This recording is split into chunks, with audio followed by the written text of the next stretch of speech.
Welcome back to our continuing coverage of the European LCS, and on stage to close out the week are Roccat and Fnatic.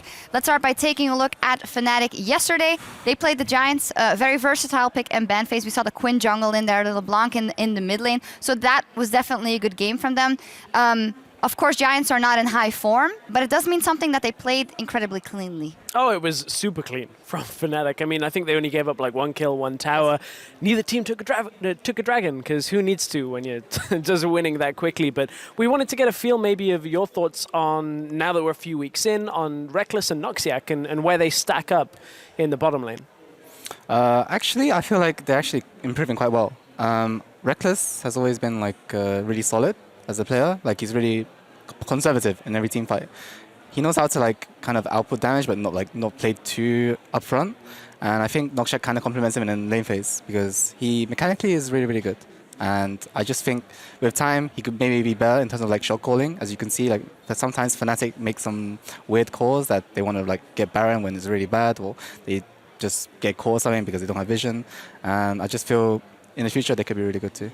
Well, you mentioned Noxiac and maybe shot calling in the future. We have heard from Fnatic when Rekkles was on the desk that he is taking on a lot of that role. What do you make of that? Because you also mentioned the fact that he is not the guy that flashes in and outputs damage most of the time. How will that influence the way he plays and the way he prioritizes? Actually, I don't think it's great if an AD carry is a shot caller, because back when I joined H2K, actually, Hyanon was the main shot caller. Like, he was the one who spoke a lot. But as I noticed, like, his mechanics weren't that great because he can't really focus on the game whilst CSing and all that stuff, and even trading in lane. So I don't think it's that great to have an AD carry who shot calls everything. Like, most teams will have like support or jungle shot call because they control where everyone goes on the map or what they do on the map. You know, whether they want to pressure mid-bot, mid-top, etc., etc. And I think as an AD carry, it's obviously it's going to be a challenge, of course. Like, I'm not just going to say he's bad at it because Fnatic are still doing well. But I just feel like, from my perspective, an AD carry should be the one to just focus on his mechanics and knowing what to do in team fights. Well, speaking of AD carries, Fnatic are up against a team who have changed their AD carry now, of course, bringing in Tabs. But one thing we've really noticed from Roccat comes to their team fighting from yesterday. We took a look at exactly how they were doing with this Maokai, which normally Maokai is like the champion that leads team fights very well. He's such good engage normally, but is it a pick in this meta? Right, exactly. It's like one we're starting to see, but with this composition, it just didn't really fit in. They gave Vizicachi such an easy laning phase and allowed him to get into the game, and Roccat just couldn't really get the engages off properly yesterday, and that's pretty worrying when you look at that top lane pick. It is, but they do play with, no problem. They do play with 2 subs though. Extinct came in for the support, and now Tabs is coming in for AD carry. What is the potential of that bottom lane to grow? We know that Tabs, of course, when he's on, can be a very good player. Personally, I feel like Roccat bot lane is, well, Tabs is like decent at the game. I wouldn't say he's like the best right now, if anything, but I think Extinct is like super new to the support role. I don't think he knows that much about like the game from what I can see. Sometimes he just doesn't really ward much and doesn't really know where to be on the map. And I think this might be because either he's like just not used to being in a support role because he used to main mid. So I think bot as them too, I think it's better if they just play as a team rather than playing for lane. Like, I would just lane swap every game if I was them. Because we do see that they have some good players in there. Betsy is actually doing quite well. Tabs is doing quite well, and Freddy is up there as Rock in the top lane as well. So they should have the ingredients to make something happen. We'll see if it happens versus Fnatic. And as we head inside the battle arena, we're here from Noxiac on his fit within Fnatic. I think I have to find a new identity because Yellowstar teach Rekkles and Felvin so much. So I need to be the person that, on the one hand, is like with like Yellowstar, who is like talking the things he said. But on the other hand, Rekkles and Felvin know a lot of stuff. So I can find kind of my own style. And I don't need to fill his shoes or be exactly like him. And I think with time we can find a really good balance. And once we get those balance, I think we can be really good. Just taking a little bit of time to find his identity now. Champ Select is just a few moments away. Let's get a quick roster rundown for Roccat in the blue corner. Throwing those punches, we got Freddy in the top lane. It is Airwax in the jungle. Betsy in mid there. ADC Tabs now in there. And Extinct, of course, the coach, who's also called I'm So Fresh. Yep, I'm So Fresh. Very fresh right now. On the red side, also fresh players. We have Gamsu in the top lane for Fnatic, Spirit in jungle, Favy in the mid lane, Rekkles and Noxiac constitute the bot lane, and Coach Daylor, as always, leading that squad. Absolutely, and Daler himself said, you know, it's going to take us some time. We basically got to build this team back up, and they've had a definitely bouncy split so far. 1-1s in every week up until now. It could still happen. Daler's all smiles today. I think they've definitely got some tricks up their sleeve going into this one. Yeah, I mean, they're playing Roccat. That's true. A slightly easier opponent. Also, I'm just reading the pregame lobby, by the way. Oh, Whenever yeah. you guys go full screen, I'm seeing what the pro players are writing here. Extinct right now is asking if anybody wants to duo queue because he's stuck in Diamond 1. So if there's any challenge remains right there. You're not going to offer? I'm barely a low master. Okay. I'm slowly making my way to challenger. Hey, but you haven't lost an LCS yet. Just yet. Yeah, 0% lose Not rate this for split. me. Not this split, but enough about us. Let's get into the game. Champs Select should be underway. It's all about these two teams. So the Corky band is the first off the board. Fnatic on the red side will take the Kalista away. Definitely hitting the 80 carries hard once again. That was Tab's champion choice, and he definitely did okay on it, better than Saphir. Yeah, but it didn't work out. They went for a full protect the 80 carry comp with the Maokai top lane, but then with the Kalista, that really wasn't enabled. Tabs was actually stuck in the side lanes too, kind of fixing the minion waves, and that is a problem that Roccat have a lot in the mid game. Their side lane minion wave pressure is completely lacking, and one of those the problem kind of arises too from the fact that Betsy plays very heavy ignite mid lanes too, because he continuously wants to win lane because he feels he needs to find an opening, but that puts him in the mid game without teleport, and then Roccat starts struggling. Yeah, and you can also see the GP once again banned on the blue side for Roccat. We know that Freddy prefers these tank styles, and we saw him even going over to Maokai for the first time in Europe this split. It is troubling. Hopefully the last Gangplank is time. so powerful, and you don't want to pick him. Yeah, hopefully the last time for sure on that Maokai, because preference is fine. You know, you can have a style, but if the meta shifts towards heavy carry top laners, you need to be able to play it because you put so much strain on your team by having to dance around it. You know, any possibility of certain flex picks, pick and ban trends go way out of the window if all you can do is play tanks, because suddenly your mid laner and your 80 carry have to go for hyper carry high damage, or your jungler can't even play tanks anymore because if you play double tank, you're likely going to lose a draft. Yes, indeed. Now, taking a look at the respect ban against Febivin, that LeBlanc taken off the board. Notably, Lulu is still up. Does Fnatic take this away now, or do they leave it and risk Roccat getting a first lock-in? I think they can give it away to Roccat, especially if we acknowledge a trend where Betsy plays Ignite Lulu. Poppy ban, it's up. It's completely fine because Roccat have shown a very struggling mid game. They do get Lucian here though on tabs. I think that's good to give him some strong 80 carry, especially when the two next 80 carries are banned out. That is true indeed, so Reckless will have to dig a little bit deeper if this is what they lock in. Roccat are going to take their time on this one. They focus in on tabs coming in. It's always a rough ask to come in the middle of a split and try to pick a team that is, you know, currently only sitting with one win off the floor. Yep. See if he can make an impact, especially in the coming weeks. Fnatic is definitely a rough team to do it against. They have had their struggles, but they're coming off a clinical victory against Giants. They'll be looking to do the same again today to Roccat. Yeah, Fnatic are looking at the help from their support staff to just, you know, improve. They've come out and said it. You know, their goal is to do well at the end of summer right now. Spring is a building stage for Fnatic. Looking to pick up the next 80 carry here to lane into that Lucian. Caitlyn is always an option because of the range advantage. They can actually go for a protect the 80 carry comp too. They could even go double protect the 80 carry comp if they end up locking the Quinn in before they take their next choice. They were hovering on the Caitlyn for a little while. That would have been a first for Reckless this split. The Lulu definitely makes a lot of sense if they want to do that. They know they have the power to outfight Roccat on all fronts. I would be surprised if they do go ahead and lock it in. Yeah, locking the Lulu, so looking to at least offer some protection from Reckless. There is a good answer though into the Lucian. We need to see some more picks before Reckless can really opt for that. Caitlyn, he can even go the likes of Vayne if he wants to, if Roccat draft allows it, because I feel like Roccat plays pretty aggro in the early game, but they always fall apart in the mid game, so you can almost guarantee on that, and then you can play a really good team fighting composition if Fnatic wants to. They can also take the other direction where they go skirmish, give the Quinn top lane over to Gamsu and let him roam the map. A lot of options right now with these two building blocks. Yeah, definitely a lot that they're not revealing to Roccat just yet. Are going to have to guess at what they want to deal with. So, do they go ahead and finish out their bottom lane by picking up that Braum, or do they try for something a little trickery? We have seen this pulled out before. Ryze has also made it through pick and ban. We haven't mentioned him as well. Yeah. And Betsy does take him. He's definitely been the highlight of this team, but it might need a little more than that. And I think for now, this is a smarter move. They take the Kindred, and they also will pick up Braum. So they I would that bottom lane. actually love Kindred jungle, Caitlyn 80 carry, and the Lucian top lane right here for the ultimate cheese. So much AD, man. Because there's no AD left for Reckless to play then, other than like Misfortune almost. But we're seeing a Braum here. They give him Quinn. They just have to at that point. Yeah. Ezreal's still up Ezreal's too. left, actually That's something that Reckless has been playing a little bit of when he's had to dip back in the pool.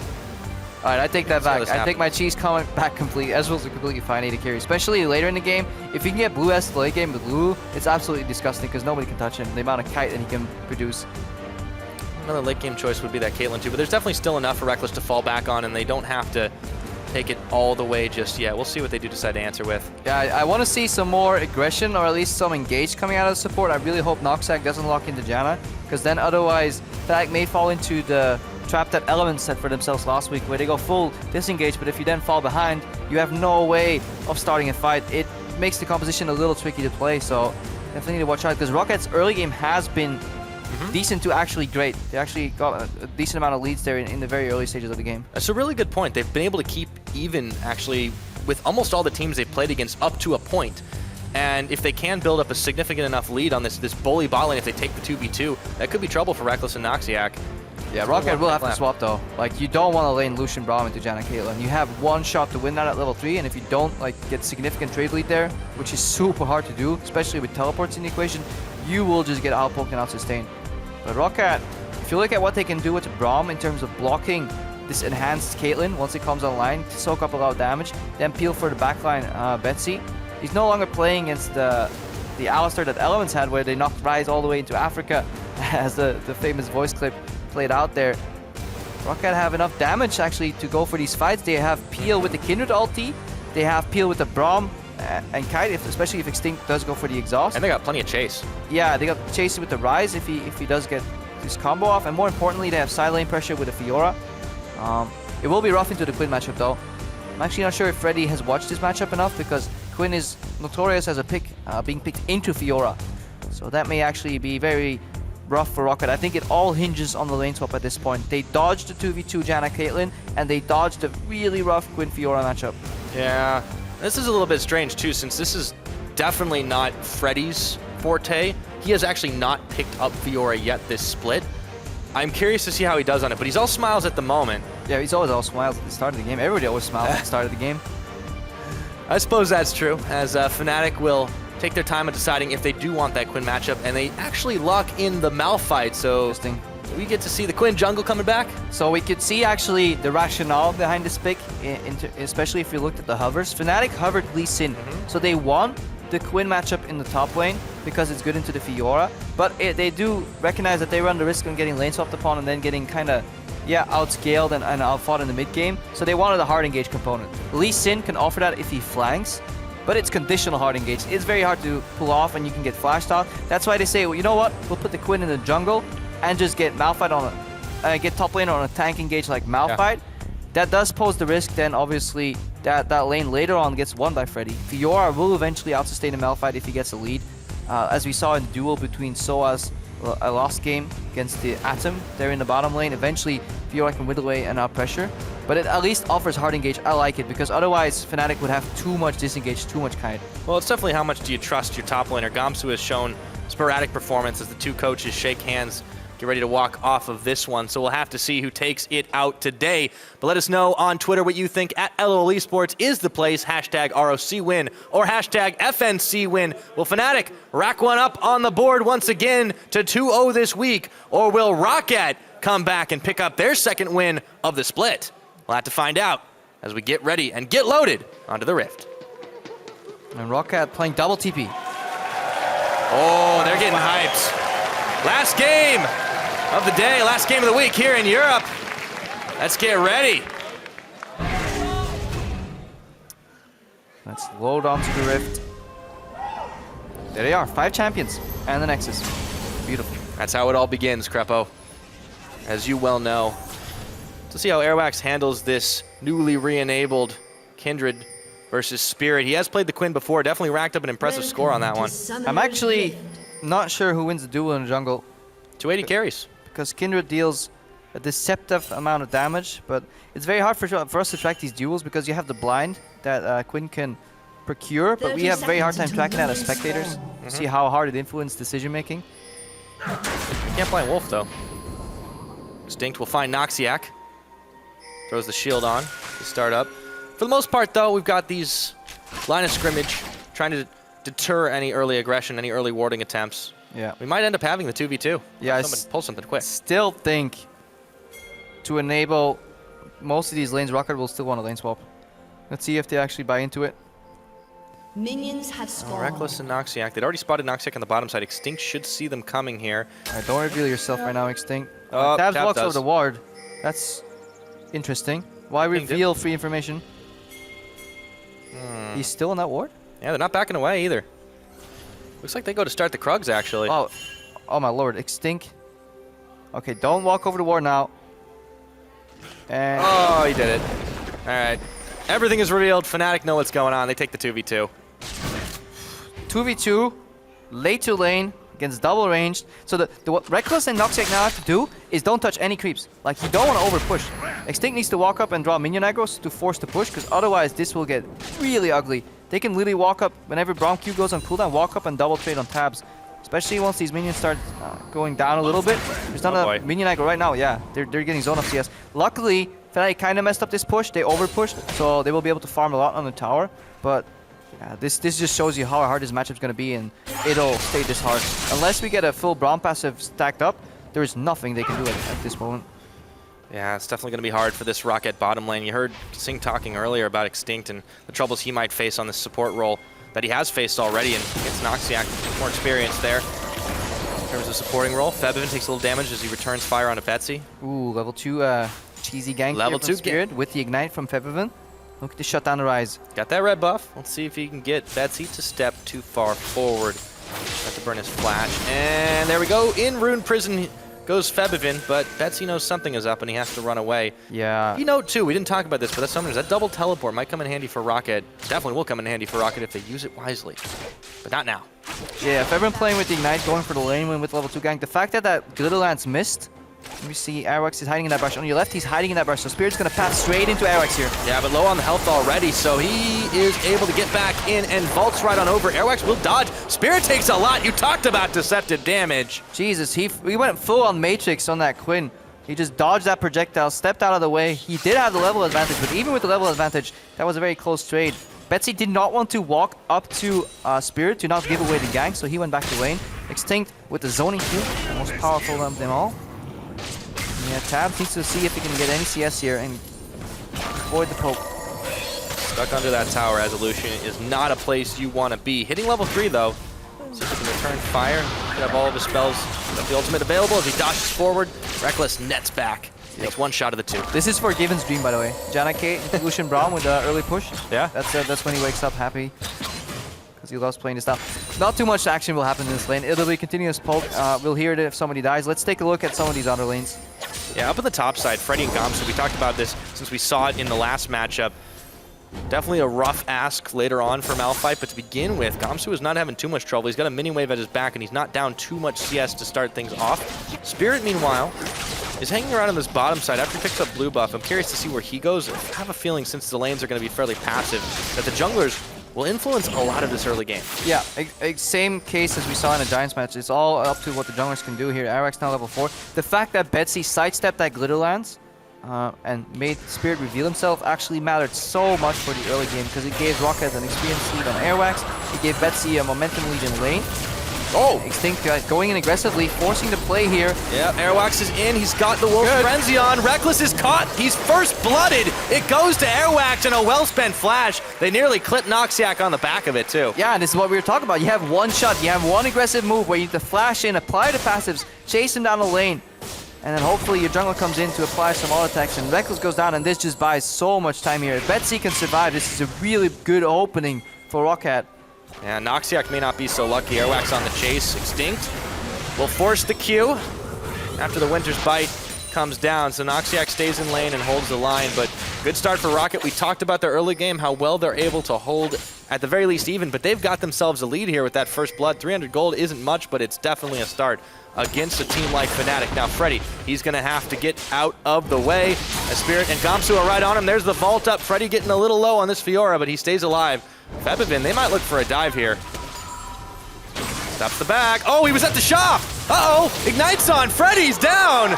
Febiven just solos him. Yeah, Fevim out of nowhere. Freddy proud of himself that he dodged that skill shot, made his way to the tower, and suddenly a wild surprise because Fevim pushed in the mid lane while Betsy TP'd back to lane and disappeared. Just want to watch that again. Could Noxiac have done something in terms of tornado? Must have been used already. Yeah, just really good closing in, applying the passives. That's the difference, or not the difference, that's the risk of playing on a long lane with Janna Caitlyn. You really need your wards out far enough that you can at least make it out before the jungler closes the gap. Good move by Roccat. Turns into that nightmare. So Roccat got that, but Fnatic did even the kill score. They beat up on Freddy up in the top side, his Fiora debut.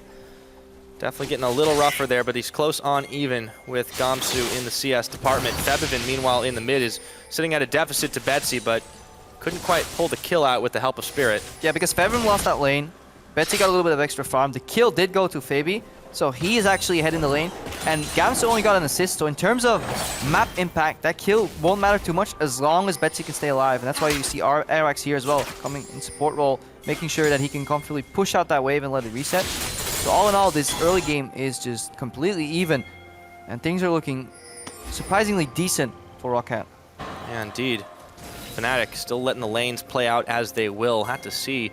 Since we do know, in the weeks that we've seen Fnatic, this new squad, they've had mixed success here as Airwax sets up. Tries to get the bait, but the ward will spot him. Spirit that man on your screen there.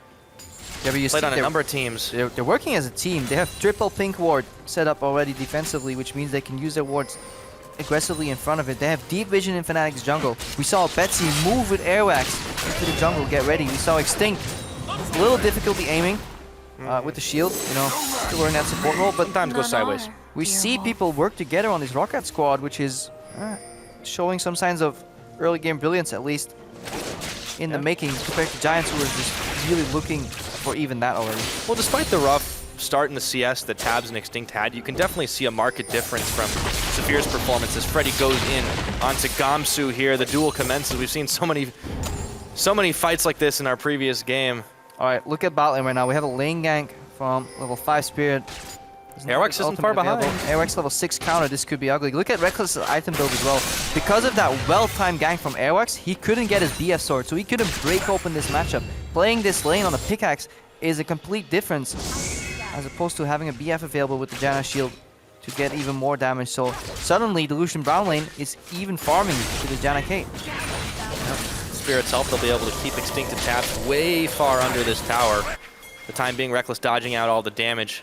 And it looks like Febivin might be in for a pincer if he steps too far out. Airwax is around the side here. The Rune Prison comes in. Low on mana. Have to use his ultimate and his flash to go in. Airwax was tanking the tower, but he gets the kill. And in comes the big rock. But there goes the Lamb's Respite. Airwax dueling 1v2. Betsy around the side to try and help. Shut down gold over to Spirit with Noxiac coming in at the last second. Yeah, one good for communication. Good read there by Betsy. Doesn't go for the greed return kill onto the enemy jungler because he knows the support was roaming, but this leave Reckless exposed. Yep, Tabs sends out a big culling, but he doesn't hit enough of Reckless, and Extinct is the one who has to throw the Unbreakable Shield down. Reckless will be able to cause some counter pressure pushing there as Spirit and Valor form hightails down. Yeah, but he passed the pink ward in the Pixel Brush in the river, so really good usage of these defensive pink wards. That spotted the roam from Noxiac mid, which then prompted the engage bottom, which forced Reckless to use his heal. It also spotted Spirit's movement. Now Spirit gets spotted in the jungle again. Rockat's vision control is allowing them to keep complete tabs on what Fnatic is doing. Tabs himself has been able to keep this lane in check despite falling down a little bit of CS. He's still hanging strong. Roccat are really looking good in this early game, and it's something that we have said with hope in our voices this split, but it's come crashing down way too many times for them. I'm curious to see if they can keep it up this game. For now, it's dead even at 10 minutes on the mark. Yeah, and they have the mid to late game insurance too. By no means do they get outscaled, especially later in the game if you consider that Braum, any champion with pure denial in their kit, think about vision denial of potentially the Graves, or just projectile denial like Yasuo or Windwall, and Braum Unbreakable just can have such a high impact in the later stages of the game. Extinct can completely nullify Reckless's damage with good positioning. Yeah, we have definitely seen an abundance of Brahms, but Extinct is pulling this one out in style. Now Airwax look for the once again, there he goes, and he forces the wild growth. In comes Betsy, into Rune Prison he goes, bada boom! Look Airwax at gets the the kill. synergy between Airwax and Betsy. Anywhere Febiven goes, he just gets completely jumped on. Doesn't matter if you're running Ignite Lulu, 2v1, it won't help you. Really good synergy, and Airwax, again, moving in aggressively. They're keeping Spirit in check. Yes, Tabs and Extinct, they're eating some trade damage here, but Janna Lucian will never kill you.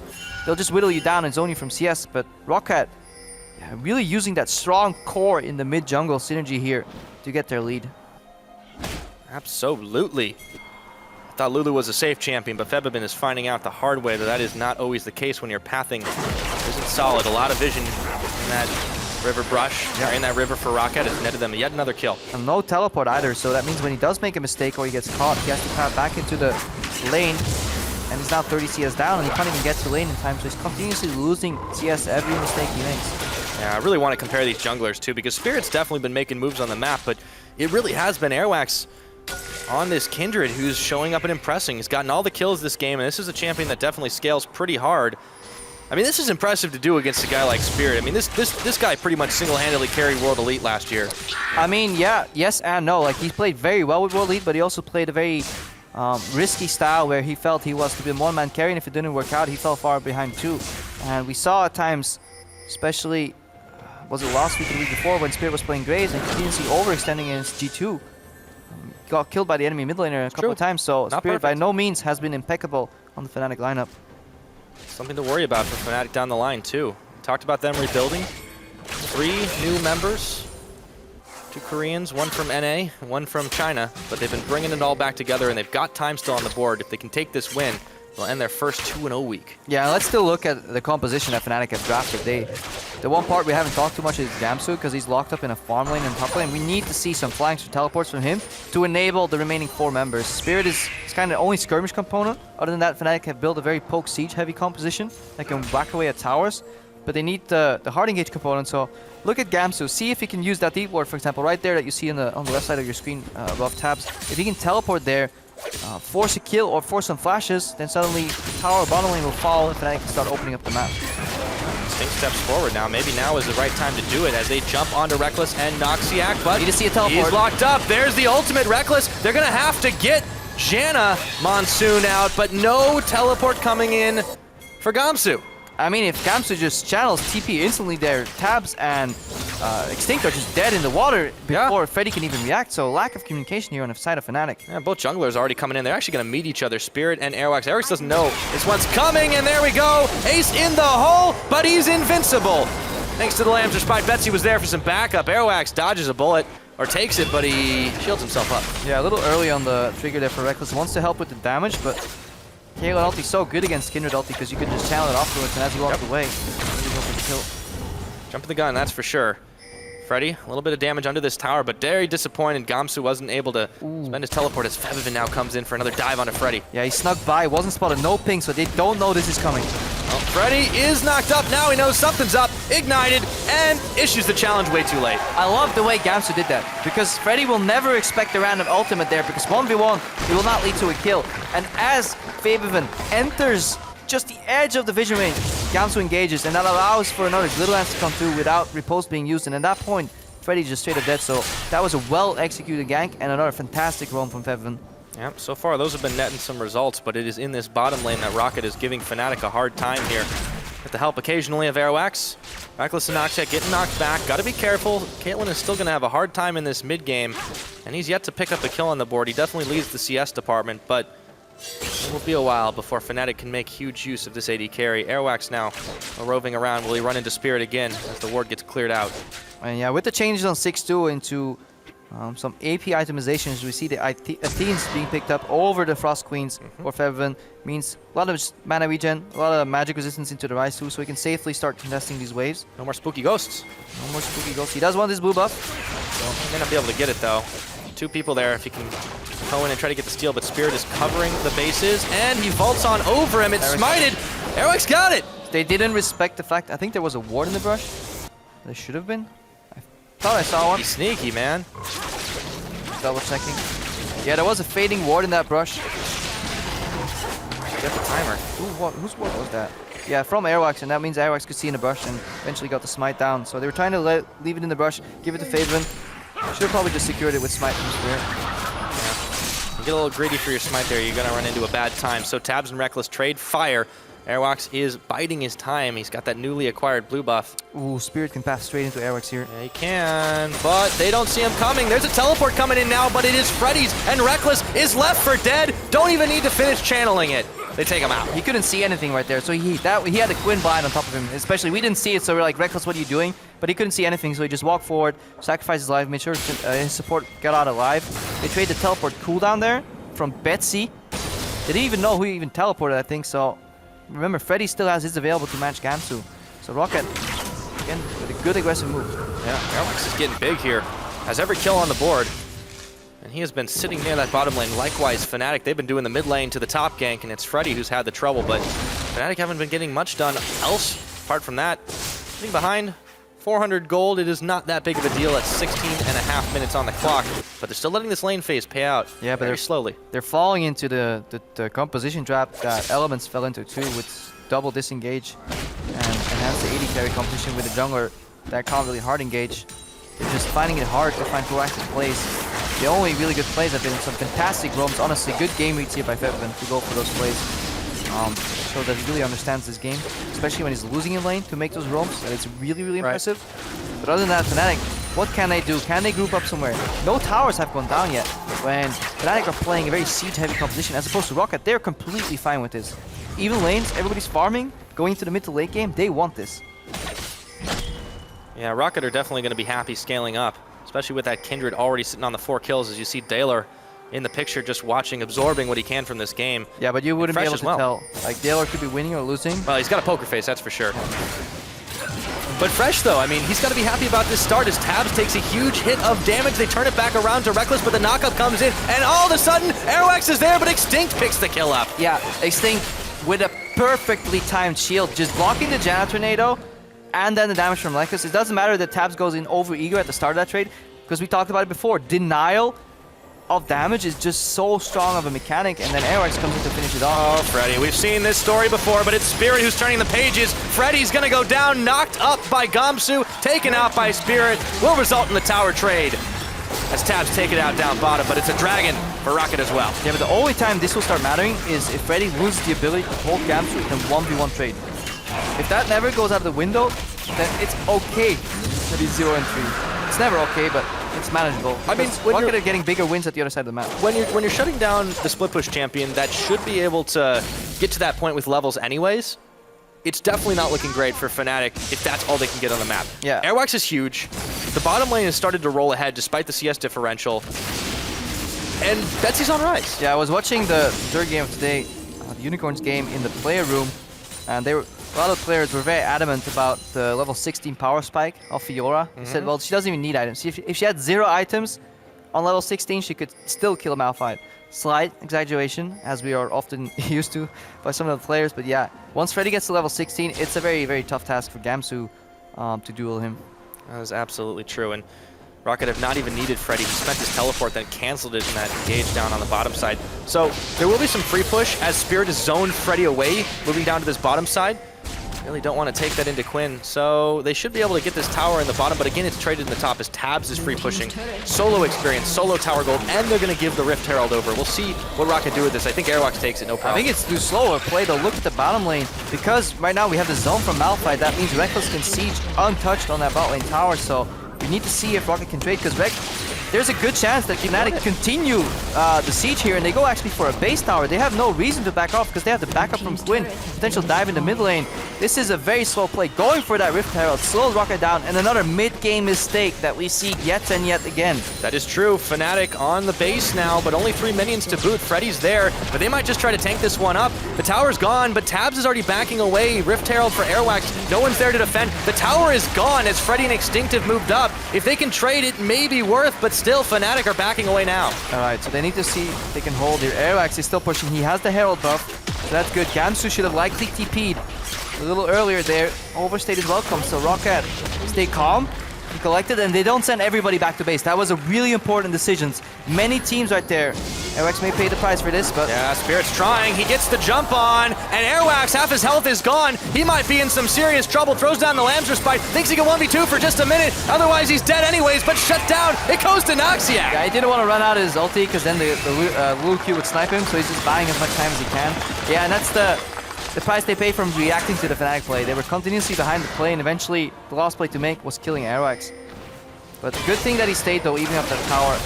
As long as the Baron doesn't drop on this play, Fnatic should still be able to be kept in check by Roccat. Spent that ultimate on Extinct as he took a massive chunk.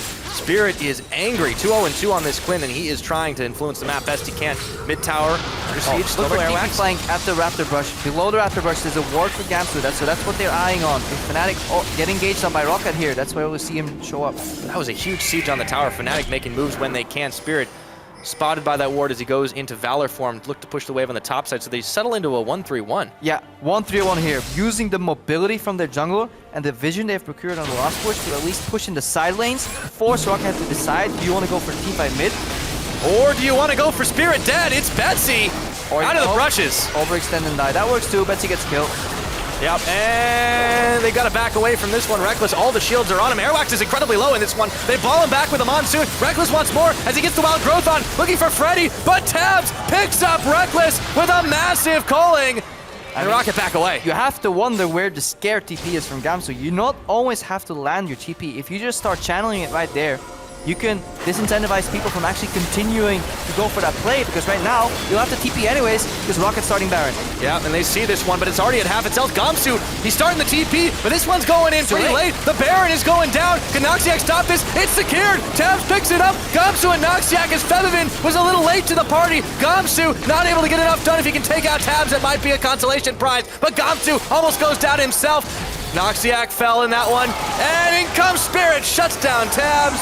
It's a 2-for-1, but the Baron on 3 members of Roccat. Yeah, slightly comical fight there overall. Tabs was yelling for his team in the Baron pit. They left him there with Gamsu. But sloppy play overall. It all starts here. So Fnatic go for a siege. Spirit is dead right now, so that's why Fnatic want to avoid fights. But if Gamsu just TPs on a minion here and cancels, you can bet your money that Tabs, Freddy, and Airwax will all start running in fear. But because they don't, Reckless can't actually make it out alive. He ends up dying. Right now they move to the Baron. We need to see a TP right now. Anytime. Gamsu, just press the button. Threaten with your ultimate. Don't TP in the pit. Way too late right now. The ward is disabled. They don't even see what the Baron's at. Noxiac walks in, the Baron's dead and playing from behind. Yeah, of course, Tabs is now locked in with Gamsu. Let's watch that epic 1v1. But he says, you're locked in here with me. Yep. And Gamsu says, no thank you. Until Spirit does his thing. But Turbo Spirit comes in. That was just messy from Fnatic. Not what we're used to seeing. Even with the communication issues, they should be reacting faster than this. Roccat take down the outer turret. It was a long time coming. 5-5 in towers on the board. They've got themselves a gold lead. They've got Baron buff on 3. Zero hesitation though from Roccat. Something we haven't really seen from them. Very true. Zero hesitation on their plays in the mid game. Some creative roams. We saw Betsy snipe Spirit, aware of the vision. Gotta be careful right now, overreaching for this tower, but a well-drafted composition that does well in the mid to late game. They don't put all their money in the early game, yet they still win it. And Extinct actually with his first good support performance. Yeah. These are coming together for the Roccat squad. Absolutely. Airwax on a magnificent jungle performance on this Kindred so far. Freddy also. It's about time we've gotten to see him on a champion like Fiora. And I'm wondering what took him so long. We criticized him last week for his Maokai pickup that didn't really do, or yesterday, that didn't really do much of anything. But this Fiora, despite going down 0-3, he's had a big impact. And we have to take a look at Fnatic too. Their shot caller right now, the main shot caller is allegedly a Reckless and Feathervin in the mid game. Shot calling when you're ahead is doable. Shot calling when you're behind as an AD carry is incredibly hard. So Reckless right now forced into the Caitlyn pick because of the AD carry bans and picks. Right now it's a shot call from behind, and hopefully Could have gone Ezreal. it's on the Koreans to carry right now. Yeah. Gamsu and Spirit need to find a way to use their good skill scores and their gold to find an opening. With an open inhibitor in the top side and one in the bottom for Roccat. That base race definitely had some serious ramifications at 25 minutes, 6 towers to 5. But Roccat, as you mentioned, being very proactive in the mid and late game. For the first time we've seen in this split, they're possibly on track here to pick up their second win. I mean, just start playing out a team fight in your head. Where's the damage coming from Fnatic? They need a one-shot, but They need a big Gamsu ult. Look at Gamsu. He's Sunfire Frozen Fist and Thornmail, he's relying mostly on his base damages. Featherman is gonna likely put the shield on Reckless for damage amplification. If Extinct gets a good shield up, that's out of the window, so it's only Spirit that's left then. And only compare that. that to Betsy's Artillery Rise and Airwax base damage, Freddy's base damage. Well, as we see the culling come out here, Spirit and Noxic just can't hold the line for the moment. There's so much defensive stats for MR on Fnatic's side, and it's only this Rise. Yes, they're right to be afraid of him, but Airwax has been big. Tabs has been able to come up big and pick up a kill. Freddy, with the AD damage, has been able to split push a little bit here. Right. Roccat are firing on a lot of cylinders right now, and Fnatic are having trouble slowing them down. Fnatic need to pick somebody off. They need to wait for Roccat to get greedy. That could be right now though. Betsy's stuck in the top lane pushing. He has teleport, but it has taken a couple of seconds to channel. Desperately trying to hold on to this tower. Spirit's moving top, Fevin's moving top, so they might try to 2v1 the Rise right now. They are looking for it. Fevin going a little bit low. Reckless helping out with the ace in the hole. Noxiac gets the slowdown, and Betsy is shut down by Spirit, but at the cost of a tower. They paid the iron price for it. Yeah, but good move here by Fnatic. And taking the iron prize is used wrong, but I know. I just wanted to use it anyway. I know, but just before we get the wrath of 1,000 Redditors All right. on us again. I'm sorry, guys. It's my fault. Anyways, good move by Fnatic. That tower was lost anyways. So in terms of what they gained is they stopped the split push, which was the main goal. Yes, they sacrificed 300 HP tower, but they find an opening on Betsy, and Roccat showing now a little bit, you know, they're not used to split pushing 4-1 at 25 minutes in the game. They're used to being split pushed upon 4-1 at 25 minutes in the game. So yeah, things changed. Good situation for them. 2,500 gold up. We'll take a look at that Baron power play. It's not huge. It's about roughly the value of the Baron itself, but for Roccat, that is always a positive thing. As you mentioned before, we'll be on the Koreans to carry. Positive scores for them on the board, but it is a tall ask when this comp is a bit hodgepodge for Fnatic, trying to find the fight. What's against hodgepodge? Roccat. All sorts of different things patched together. All right. I know I've got the right definition for that one. I don't know, man. Just We'll look it up later. hodgepodge. You're welcome. Sounds like a movie, and that's Hot Fuzz. That's a great movie, by the way. I've watched that like 20 times. Love me some Edgar Wright. But back to this game. We're about 28 minutes in. So Roccat is still holding that gold lead. It is a bit slim, but they did grow it with the Baron. They've had good control of the sideways, but for the moment, the top is actually pushing against them, so they send Betsy back up there. He nearly was able to, well, he got a lot of damage on the inhibitor. Yep. But then he got double teamed and taken out. So Fnatic's still showing that they're able to react to this, that they're able to hold the line. But as you said, how are they going to come back into it? Yeah, Quadra teamed almost, so really good rotation there. Baron Blocked. is 1 minute away. You guys don't know that because you don't have timer, but I am psychic. And by psychic, I mean somebody's whispering that into my ear. So about 50 seconds right now for the Baron. So that's why Fnatic's pushing up, trying to zone off Roccat. They want to force Roccat in the mid lane, hopefully in about like 40 seconds from now, so that then they can path to the Baron. If not, they'll just siege. Really good poke here. That was Reckless. good. Those two traps in the choke points are fantastic. Caitlyn is a great siege tool. This forces the ult out of tabs. Can't quite clear the wave too. It was being tanked up for just a moment by shielded Reckless and Noxiac. So we can see the priority. Fnatic don't really care about the vision denial around Baron just yet. They want this tier 2 tower. And once they're grouped up, Fnatic, with their hodgepodge composition, achieve their goal. They have a four-man siege composition with one hard engage. Gamsu can also tank these towers. Just need to be careful of flanks. Oh, Extinct. Ooh, Extinct. He's able to miss, or he misses over the Raptor pit. So That's big. That's nice really move, big. but that's down. Fnatic know that they've got a chance to finish this one in the tower department. Gamsu goes a little far forward, but he's a big tanky rock he can handle for just a moment. Or can he? Has to ult defensively. That's also huge. And in goes Betsy, puts Reckless in Rune Prison, and Tab takes him out. Extinct is looking for more now as Airwax steps forward. He has the Wolf's Frenzy on, but he steps right out of it. He's gonna have to get the Lamb's Respite down just to stay alive. Close calls, and they only take Reckless down. Yeah, I don't think in this composition Gamsu can ever afford to use his ulti defensively. If anything, just flash out. You need to keep that zone for any turn damage, because the second the Gamsu ultimate is out of the equation, Betsy can just flash in aggressively. Reckless does not have QSS available just yet. He got popped. Right now, Roccat indicates so. Baron goes down for them. Gamsu is caught again. They are so low though, and Betsy is the healthiest along the tabs. They don't lose a man though, as they sent Airwax back very quickly with the empowered recall. They've also got a big wave building in the top side. Fnatic, no, they lost that battle, but they've got to get back and defend or they'll lose the war too. Yep. Roccat with another Baron here.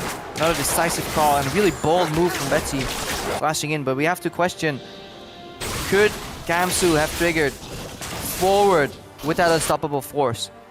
And actually just went for the hard engage on top of Betsy. Yeah. Or should Noxic have flashed in, disengaged, and see if they could have saved the Gamsu ultimate, at least to have some more teamfight potential, because when that drops, yeah, Fnatic can only run away.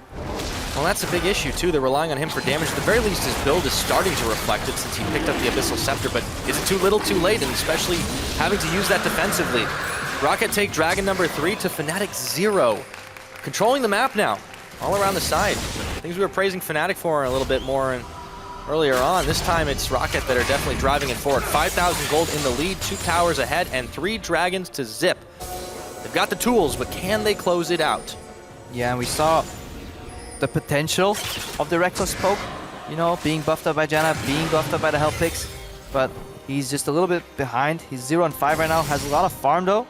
Right now he has QSS, so the next time Betsy flashes on him, he can break that Moon Prison and jump out. And we need to see how well can he position in the front of these 5 Roccat members and just whittle away, poke them out, because he thinks he can block damage, but he will go low. Yeah, but Reckless will as well. Tabs with another beautiful pulling. No life Don't steal. come off. No life steal, but none needed there. Well, at least on the side of Roccat, they have a little bit more for themselves, and they poke themselves down an inhibitor. That will be the first of the game. Roccat leading the charge at 32 minutes here. Proactive, something we are not used to seeing. Yeah, they have the lead right now. They have a really good late game proposition, but by no means is Fnatic truly ever out of the equation. Talk about that later. Let's see this again. Gamsu, can he turn? That's just something I want to just ask myself. Didn't quite see it. Because at this point, if you ulti out, I think Noxic has to flash in and disengage here. And then, or Gamsu has to turn. I think that was the best option, because if you allow this to happen, you're just completely misplaying. The Noxic ulti comes out when Reckless is already dead. They really need to start valuing their engage a little more, or they can't play that far forward. If you want to play that far forward, you have to be ready to make the split-second decisions in which you have to turn. Because you know if you run, you will die anyways and lose the Baron. Yeah, despite only getting a kill there, Roccat were very decisive about moving towards that Baron, and they were able to secure it. And they are the ones roving around this bottom side. Wave is just about even in the top, courtesy of Gamsu, but he's got to back away. Still got no teleport available. Spirit, speedy though he is, can he defend against this Baron-empowered push? With Febivin and Noxiac there, it's not looking likely at the moment. Extinct, Betsy, Airwax coming in. They're just dealing as much as they can, and Freddy splitting around the bottom has forced Gamsu's attention as well.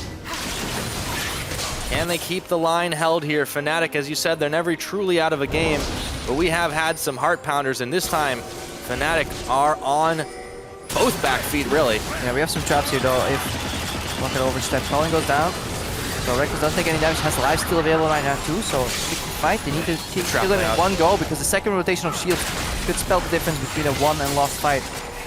Look at the top lane too. They need to push this in. They need to use this to draw a third member from Fnatic away.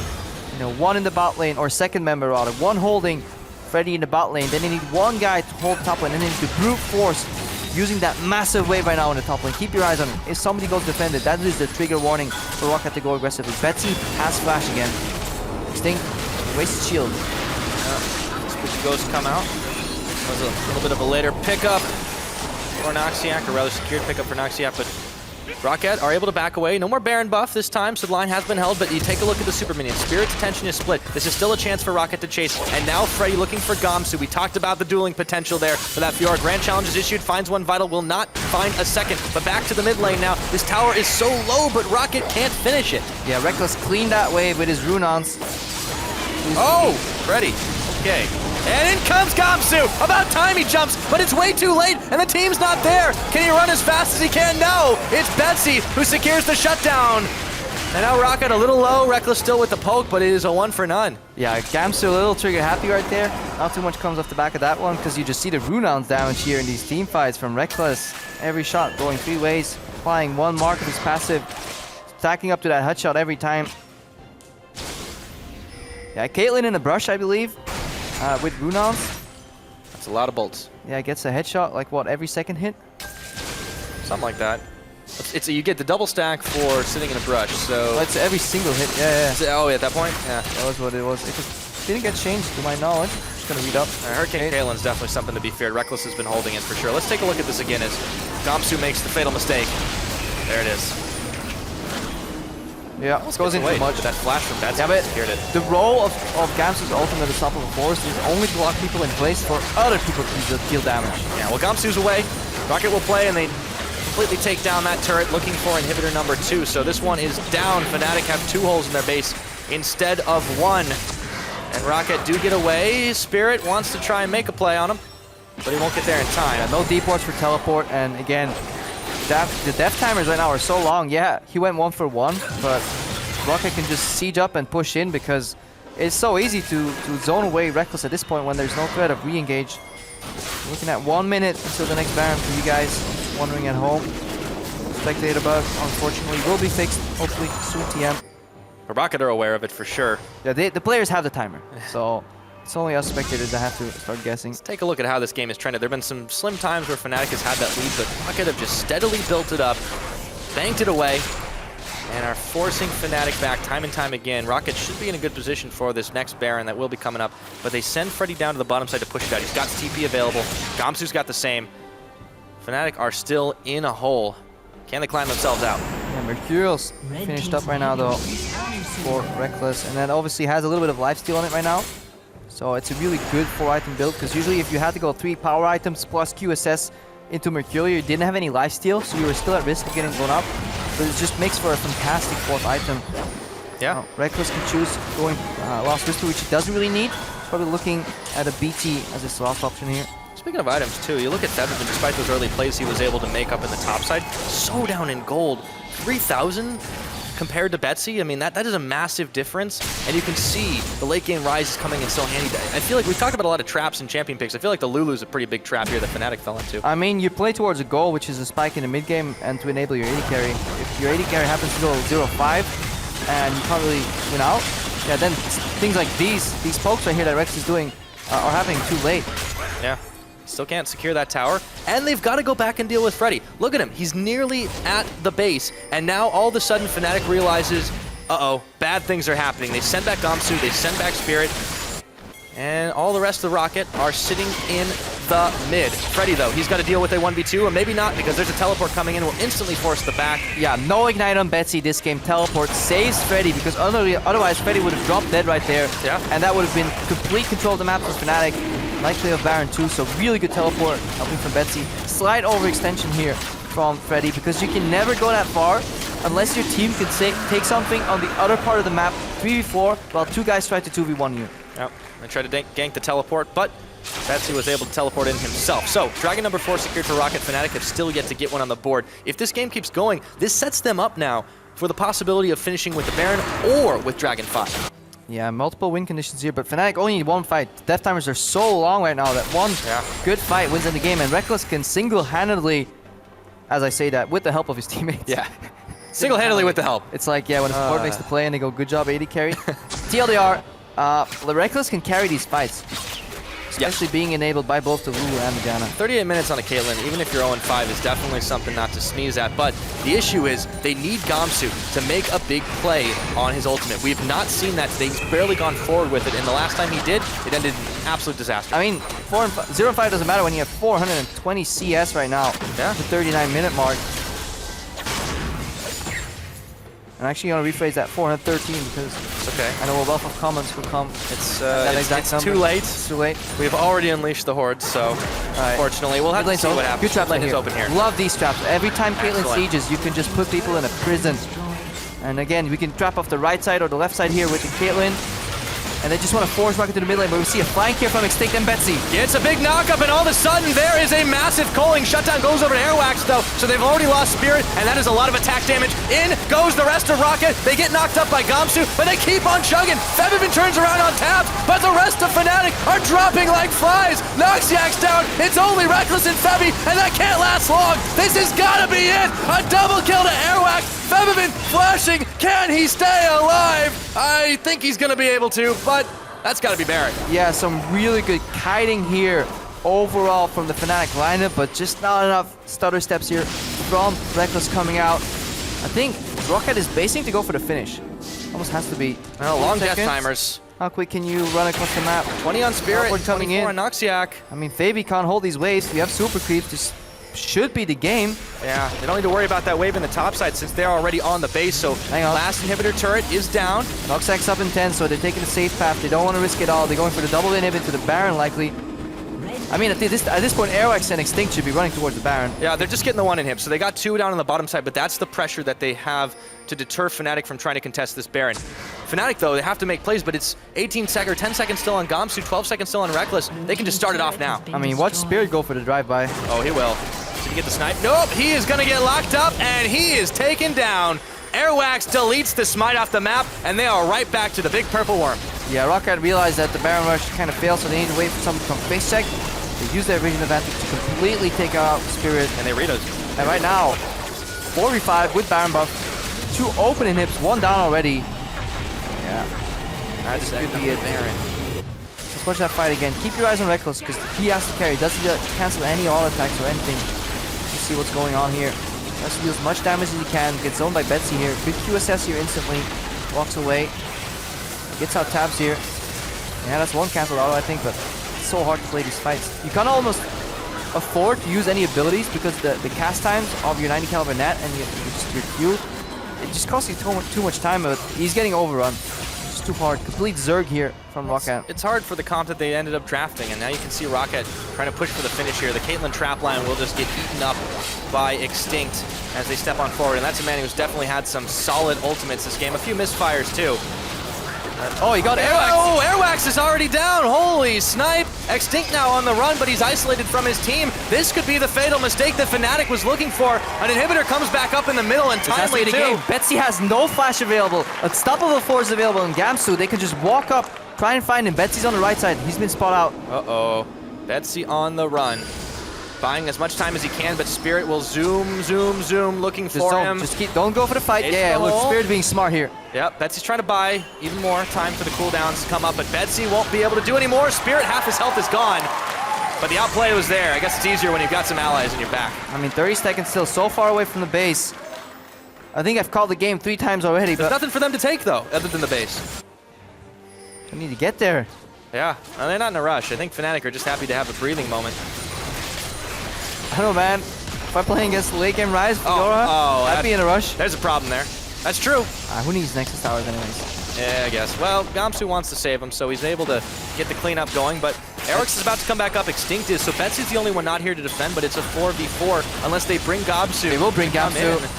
Betsy is dead for 30 seconds. The problem is there's no Baron enhanced minions right now. Reckless. They need Gamsu. Reckless is so low. The Monsoon's coming in to heal him up. Airwax has already thrown down the Lamb's Respite, and Spirit comes back on in. Tower is gone. Rockat's defense has failed. Inhibitor going down here very shortly, but Reckless is on the chase. Man, he's looking aggressive. Into Baron empowered minions. They then try to turn it down to the bottom. That one mistake from Roccat, they were looking so good, but just like that, they have lost 2 inhibitors. Remember, Gamsu's walking over. He walked here because he wants to keep his teleport available in case some shenanigans with teleport happen on the Roccat side. Teleport up to the top.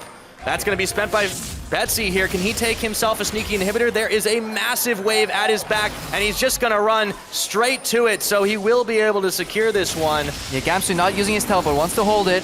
He's not going to go back up, so they have to defend in the middle. Roccat does, but the rest of Fnatic are 5-stacking. Now the question is, can Betsy get away? Looks like he will be able to. Unless he wants to go back in. Oh, we got Dragon 5 though. I forgot about this. Now. So this makes you wonder, did Fnatic make the wrong call and not just trying to brute force to end the game because they got a lucky shot on Airwax who did not respect the headshot, probably crit from Reckless there in that earlier stages of the fight. Then Betsy bought some time. Then Fnatic went for the base. So many actions and reactions here. Betsy in the Fnatic rush.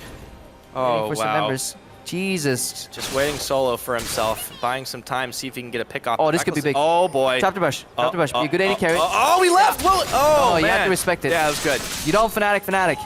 Especially not when you have a Fnatic member from the era where this play was born. Yeah. Well, there's only one, but you know, Rise might as well be 5 people if an AD carry checks into him, so Reckless is able to put the trap down in the right place. Still though, I love 2 inhibs. what this game has become. Regardless who wins. It's been exciting.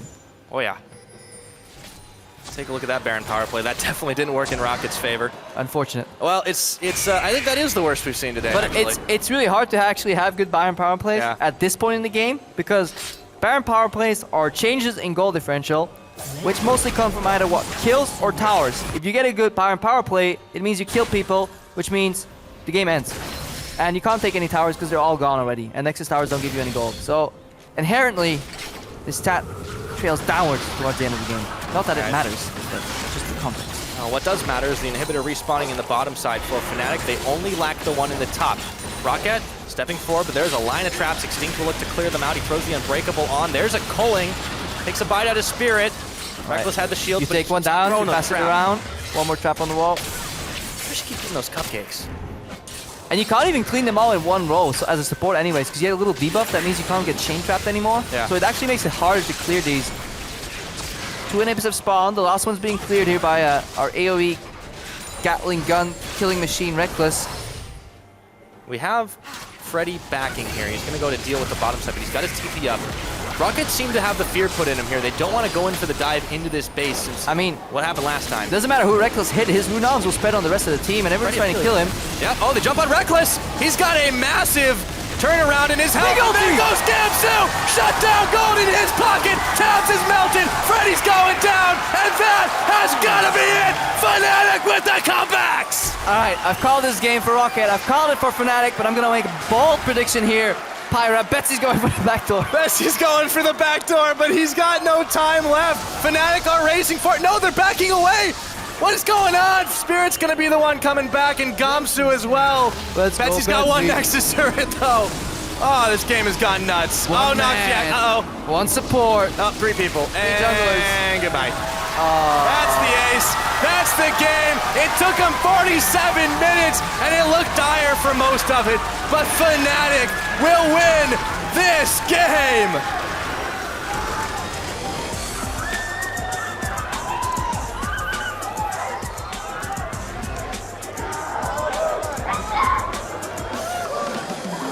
What an absolute fantastic ending to the game here.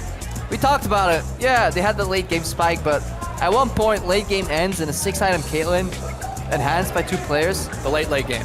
Yeah, the ultra late game. Jesus.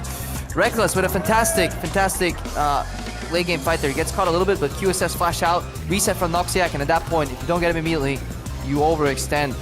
Really good play here at the end of the game. Yeah. Sloppy mid game, and Roccat, this has to be Crushing. This has to be a crushing defeat. They were so close so many times to locking it up, but Fnatic kept it cool. Look at the smile on The Reckless' game, face. big smiles. You got to. After you save that, you just got to relax. Gamsu, though, after so many mistakes and so many failures to execute that ultimate, having to burn it defensively so many times, he comes in with the clutch 3-4-man knockup to just blow them away. And that was it. 47 minutes on the game clock. They even managed the defense against Betsy. I mean, that's just gotta sting if you're Roccat. They had that game and then they lost it. All right, this is one of those graphics for the damage dealt to champions, where you go find Forgiven. Off the charts. Reckless dealt 60,000 damage to champions this game, and I'm just gonna do some really quick math. The next closest was Rise. Yeah, so he almost dealt as much damage as the entire enemy team combined. He's only down like 10k total, so yeah, really. I mean, it's the nature of the composition, but I suppose. if you go this late in the game, it becomes such a stark contrast. Yeah. Really, how do you say, the multi-layered game, just so many mistakes that kind of build up Yeah. of each other's in reaction, so the analyst desk will have a lot of fun. Well, every phase of the game was so different. We talked Yeah. about the early game. Fnatic had some good plays, but then kind of let it slide away from them where Roccat took control. I think the biggest question mark for me is in the early to mid game, the teleports from Gamsu. Yeah. You don't always have to land them. You can use them to just scare your opponents, because every single team, maybe SKT and ROC's exceptions, or SKT at their prime, when you teleport, they will flinch. They'll be like, oh, what's going on? Okay, can we? And they will take one step back. That's enough for your team to disengage and run away.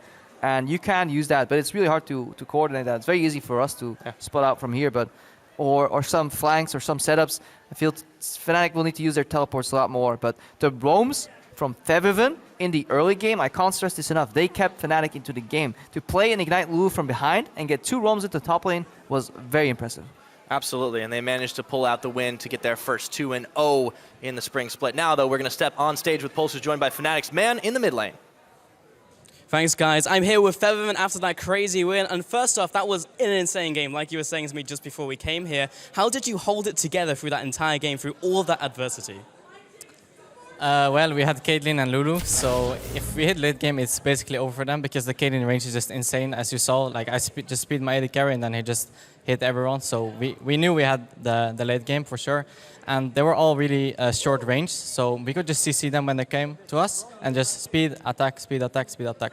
Okay, so what do you think were some of the problems that you faced earlier on into the game? Because last time I spoke to you, you're talking about Bora leaving the team and no longer having that shot calling. So how does your team kind of work around that in this game? Well, I think our communication improved a lot since the last week or like 2 weeks before. But this game was like a whole different story because our bot lane got really behind, which means that we had no pressure all over the map because their jungler was strong too. And they had TP advantage mid, so it was really hard for us to actually do something. So we just had to team fight and stall for late game, and that's what we did. Yeah, well, how was it for you as well specifically? Because you went onto the Lulu, drafting a Lulu which facilitates your other lanes instead of picking a carry. How was it for you not being able to be the one who could just 1v9 the game?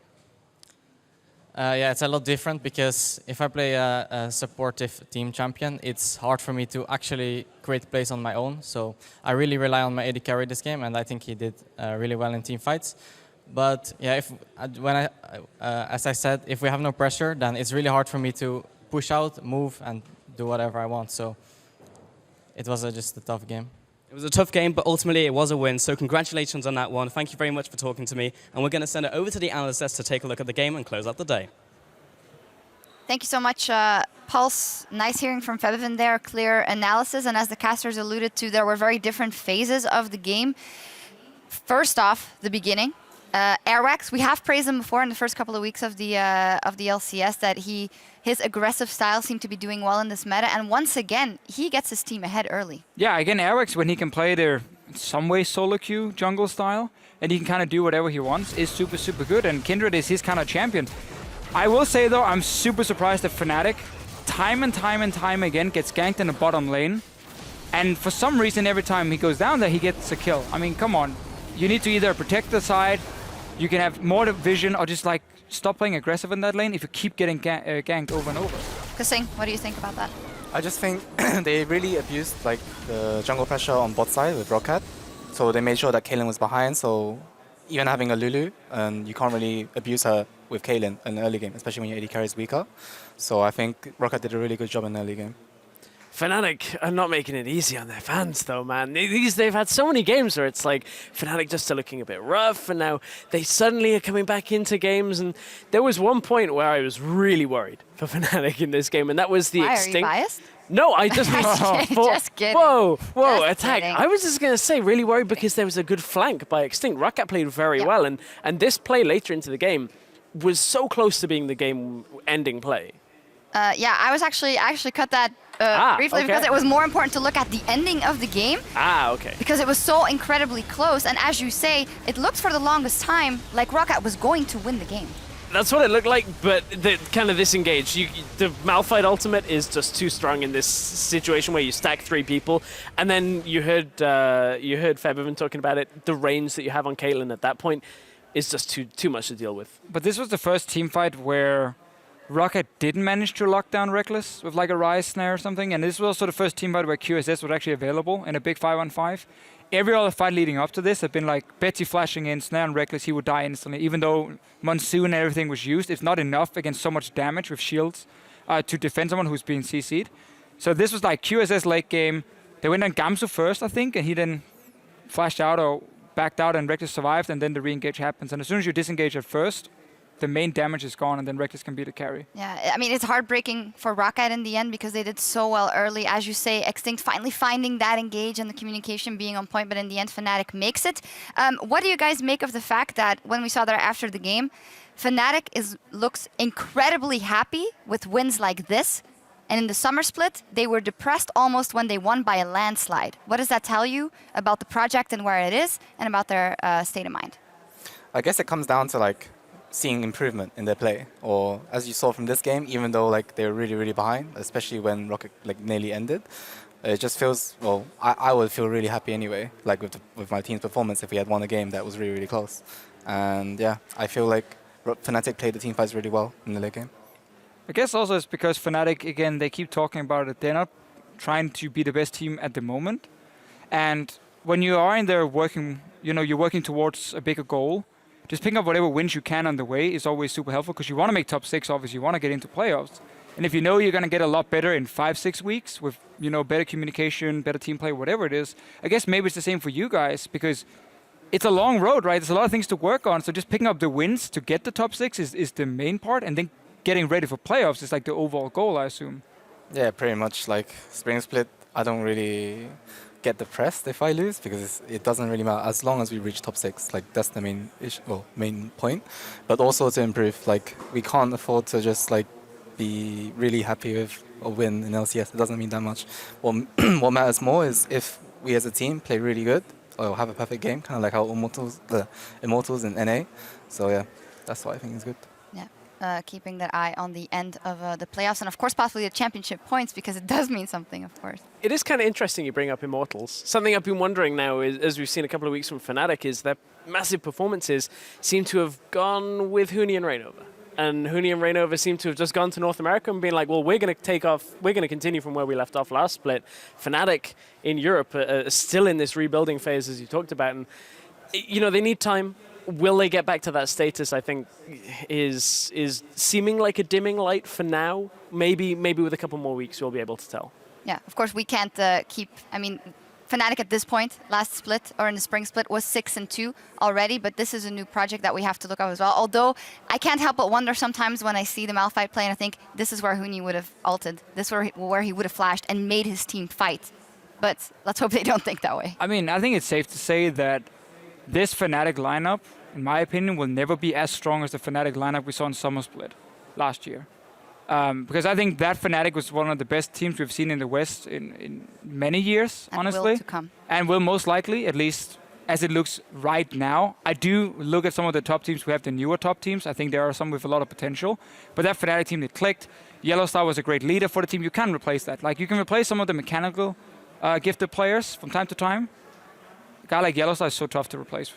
Well, you mentioned it already. We do have some other teams here in Europe that are absolutely at the top of the table. And as we approach the halfway point, let's take a look there. And it is G2, which I think was what you were alluding to, and H2K at the top of the tables. Unicorns of Love now fast in third. And of course, at the bottom, Roccat and Giants. And it's very interesting to me that at the top we have G2 and H2K, who showcase two different styles. We know H2K likes that macro play, setting up for those towers, getting those early advantages. And we know G2 just likes to be aggressive and brawl out and fight. And I think that's a cool testament to have two different teams at the top of the tables. Kasink, what do you make of G2 and their style? Too aggressive? Yes, no? I really like G2's playstyle, actually. Like, they always commit. If one guy goes in, everyone else goes in. And I think this kind of playstyle requires a lot of trust as well.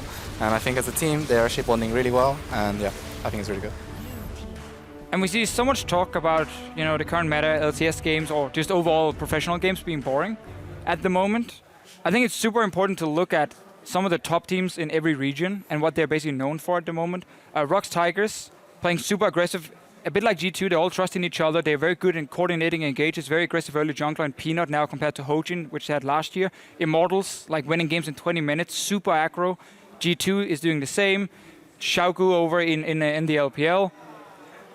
As well, with like early aggressive junglers, the team built around their junglers. So yes, okay, some of the games might not be the most exciting, but for some of the top teams who are playing the meta correct, I mean, it is very aggressive games with a lot of fighting going on. That's interesting you mentioned that because we were talking a little bit about the meta and if you liked it, and you brought up specifically that you think it revolved so much around the junglers. What are your thoughts in general for you in this meta? I think right now the current meta is like jungle and support, like are the main carries of the team. Like if they get vision on one side with mainly on mid the mid and bot side, then usually you want vision around there. And before, in the past seasons, everyone can buy vision wards, and right now only like certain people can buy wards and stuff and trinkets. So by having support and jungle together, it usually means that they can go together like anywhere they want on the map to get place vision. Whereas before, you could have vision on your top laner, your mid laner, they could ward from themselves. So then you have like one quadrant of the map warded as well. But right now, it's like you have to focus on one part, and that's all. If you had to score yourself right now, Shook and you together, how do you think you're doing? Solid 8. A solid 8. Yeah. Okay, solid day. Fair enough. I think one of the most interesting things, like, is everybody talks about, it can be a bit boring. I think the problem is when teams are at a level where most of our teams can play the beginning of the lane swap very well, that's why people are just seeing so much neutral play. You trade because you can't step into the shadows, as you were saying, Kasing. The problem opens up, or the game will open up, as we saw today, when it extends past that. And we end up with these really messy games where after that 15-minute mark, everybody wants to fight. And we end up with like that Fnatic game. We end up like with the Unicorns game earlier. So that's where it starts to open up. I just wonder whether we're going to see teams come up with some slightly different strategies, or whether we really are, without a meta shift, at the point where our teams just know how to lane swap. I mean, we're definitely not at a point where every team can play the meta the same way. Because again, when you have these top teams, why are Immortals the only team who's able to play the way they're playing in North America? Even if you have worse players, you can try and play the same style. It will go wrong. You will obviously lose a lot of games doing it, but you can still be super aggressive, super aggro. I think Roccat is doing it often in the early game around Airwax. But the fact that so many top teams in each region are super, super aggressive and are forcing a lot of plays and being proactive, it does tell me that they understand how to play it. And a lot of teams who's dragging the game to 40 minutes and just trading, never fighting, and 0-0 for again 40 minutes, are doing something wrong compared to these teams. Not saying H2K are, because I think H2K are actually very proactive on the map, always forcing objectives. They're just not forcing the kills. They did end up with a quite close game versus Elements as well. H2K, what did you make of their performance overall this week? Thought it was good. Still finding their legs with Selfie. A little bit better this week again, though. Gone are some of the problems we saw in the last week. I think they looked fairly solid. We've still got to see a lot more from them. I think once we see in the second rotation of games against some of the top teams again, we'll see them pushed. But I actually think that team fight that just rolled out, if Ica had TP'd earlier, like there was a world place for them to win that team fight. And if Elements had gotten like that team fight that they wanted, well, rather than Morgana just walking down, then they probably would have won that team fight and gotten more, and maybe they would have stumbled from that. Yeah. So that's what something I noticed. It was super close in the end. We saw there, of course, Forgiven and Vander. What did you make? What do you make so far of their partnership? I think that, well, Forgiven with any support is always going to be good, because he has the playstyle that currently fits him, or the meta. Or like, AD carries are really, really important right now. Like, they can even go on top, as you saw from my team. But I just think Forgiven has like a really good playstyle that everyone can learn from. Well, we also asked people at home to send in questions for Kasing, and Forgiven actually sent in a question. He tweeted, "And Rated and me vouched for you to join H2K, and in the end, you won against us in the spring playoffs." Opinion? I'd just like to say thanks for that third place, mate. And the Worlds trip on the back of that. Cool. Any case, if we continue to talk about the standings, do you have anything else to add? No. Yeah, I'm sorry.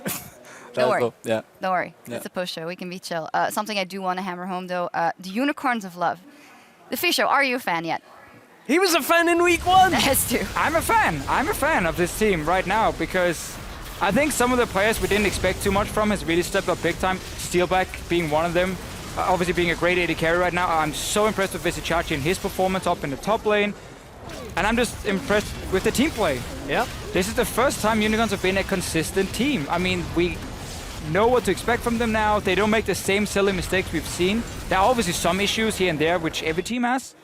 Kasing, do you think right now that Unicorns of Love is the third best team in Europe, where they're sitting in the standings? Or is it Vitality? I mean, I can't really say who's the best right now. Like, it's still early.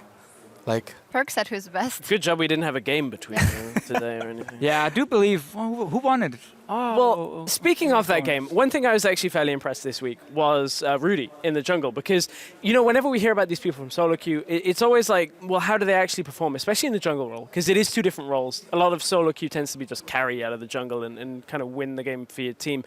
Rudy, however, was not making a whole lot of mistakes until it was like later into the game, which is pretty impressive to just slot into a team as the third jungler on this and do very well. So as a player that potentially has room to grow, he's somebody I'm looking at and I'm like, okay, maybe this guy is a little bit more of the hype we've heard from his solo queue performance. Yeah, it's actually the same question we asked Perks, and a lot of it came down to Hylissang and Chachi are the absolute backbone of that team, and Hylissang and especially Chachi has definitely impressed me. What have you made of that? Because in the beginning of the season, we also had question marks. Okay, these two players are still there, but what can they rebuild? How much of an influence is that having on the fact that any jungler can come in there and do good, seemingly? I think it actually comes down to Hylissang, actually. From what I've noticed, like, Hylissang is usually the one guiding his jungler, like where to go, where to be, and as I said, it goes back to the point where I said jungle and support are like the most important parts of the team. And I think Hillesang does a really good job leading or guiding any jungler that they play with. And you are, of course, the support to Hjarnan. Another question that we've got sent in was from @1win writes, what makes you and Hjarnan such good bottom lane partners? Well, we do a lot for each other. So, yeah. You know, if we would have asked Hjarnan this question, he would still go, kissing, of course. No love back, however. You could just say Hjarnan. No, but we have a lot of fun times.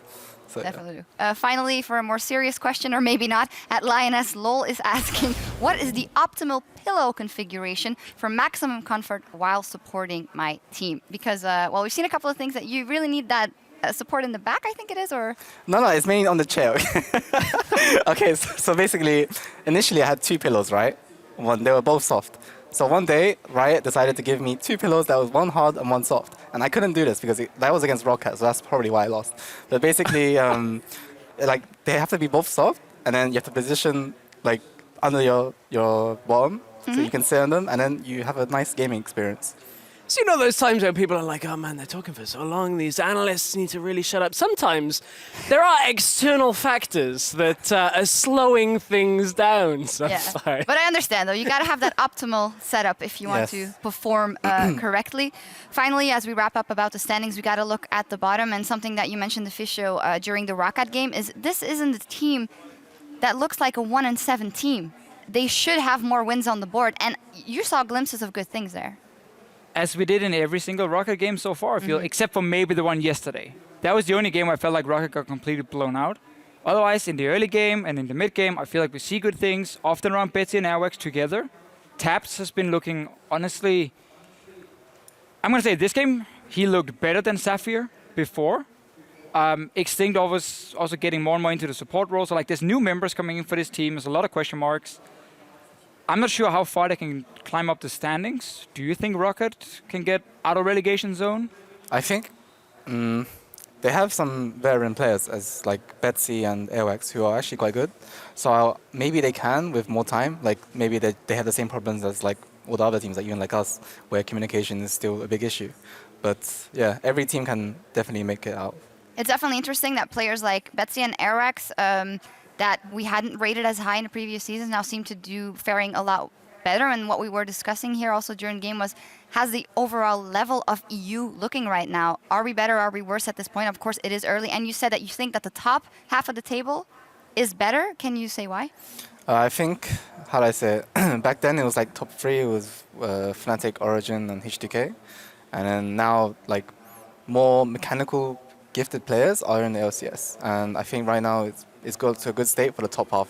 But for the bottom half, it's still like you have some players that aren't really as good and are still there for some reason. And yeah, I just think people value friendship over how they play, I guess. Very interesting. Well, a lot of mechanical gifted players at the top of the tables. And now for a look at some of those fantasy hard carries, the OPs, and everything in between, we're going to send it over to Quickshot.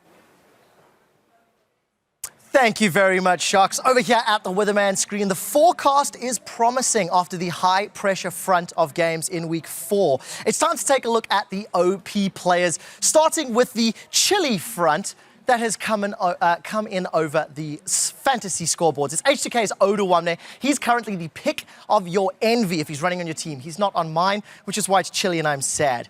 Continuing with the hail is talk about the OP5s. Emperor hailed down a 41% kill share, playing both Kalista and Ezreal. Then, following on from that, a shower of assists has followed in, with Hybrid in the support role, a 26 KDA, only 1 death across 2 games. There's clear skies on the horizon for Odawamne and his Poppy after he helped defeat elements leading from the front, swinging that keeper's verdict and really doing a great job. And finally, with some partly cloudy skies as far as the stats are concerned, Vizichachi is showing that poor weather is not going to stop his shot calling, his leader abilities, or his ability to impact the game. 6-4-21, but it's more about how he's playing. I know Deficio feels very strongly about how well he can carry that umbrella for his team. And finally, there's thunder and lightning on this horizon as Airwax and his jungle Kindred today went 3-1-0 at 15 minutes against Fnatic. Despite not winning the game, it is a very good performance from Airwax, showing you that no matter what the weather report might say, he's able to perform. He's showing up on the LCS stage. So there's your fantasy leaders, as well as some OP5s for the Weatherman prediction screen. But to find out the MVP and exactly where the bright sunshine is coming from, we're going to head back to the analyst desk. Where the bright sunshine is coming from, I think it's always sunny in your head. Quayshaw, where did that? We were totally unprepared for that. Yet, solid list. Hybrid and Emperor there at the top of the OP list. I wanted to ask you about that duo because Hybrid is someone we've had our eye on. Of course, he's played a lot of Braum and he's obviously very adept at that champion. But what do you make of the duo as a whole? I think the duo is, they're okay, but from what I saw yesterday, like when they were playing the 2v2 matchup versus Ezreal, but I forgot which team, they didn't like play together in the lane. Like that's something you notice as a bot laner, when you know that if your AD carry is stepping back, you don't really step up as support, you step together like a parallel line. But yesterday it was like, it wasn't really, didn't like give me the impression that they were that great yet. Maybe they're still improving on it, and I hope so too. Because I feel like they could be a really good duo. Like Emperor has shown he actually can carry games when given the resources, and Hybrid has shown really good like skill on Braum, hopefully on other champions too.